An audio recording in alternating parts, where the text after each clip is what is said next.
Good evening, sir. I'm T.A. Anuragini. I'm a final year law student.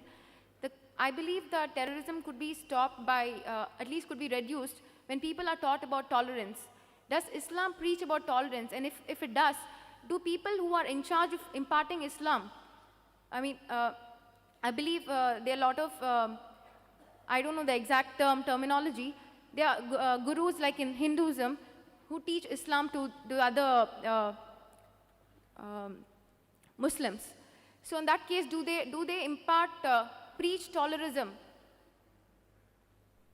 The sister asked a good question, and she rightly says that terrorism can be curbed by teaching tolerance. And does Islam teach tolerism? Do the religious leaders of Islam, do they teach tolerism?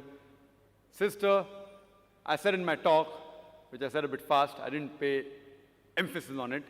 One of the criteria for any human being to go to Jannah, to go to heaven, to go to paradise is tolerance.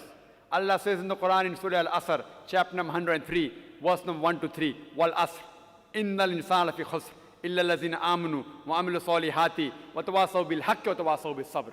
By the token of time, man is verily in a state of loss, except those who have faith, those who have righteous deed, those who exhort people to truth, that is to dawah, and those who exhort people to patience and perseverance. Tolerance is one of the criteria to go to Jannah. If you are not tolerant, according to Surah Al-Asr, you shall not go to Jannah. Not only should you be tolerant, you should even exhort people towards tolerance. But tolerance, by definition, it has got various meanings.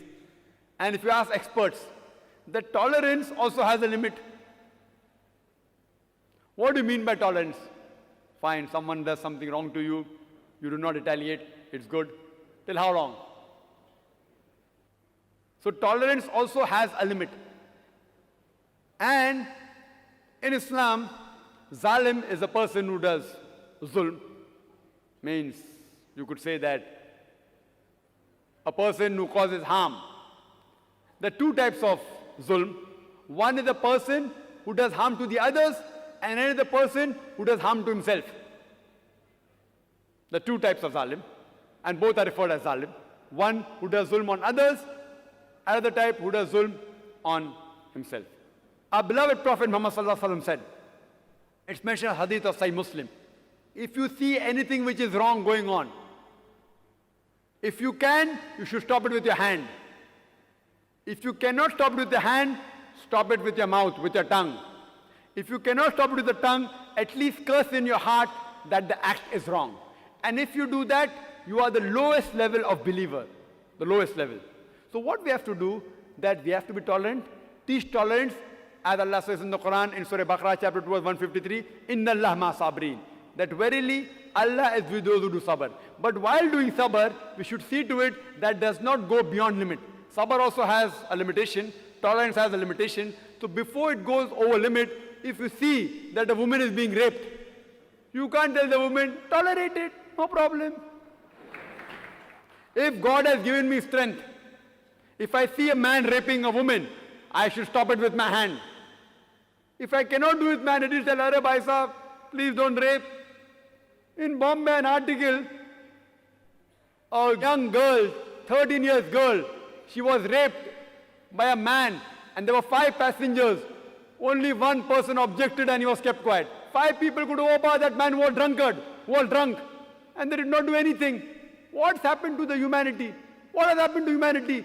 5 young people cannot take care of one drunkard, raping a girl in a train.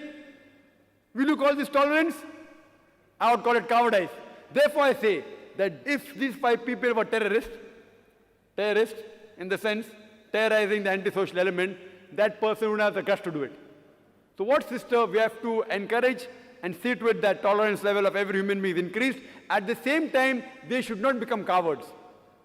They should see to it that the antisocial element in the society, they are reduced, and we should collectively gather together and see to it that these people who are antisocial people, they are brought to task. Hope that answers the question.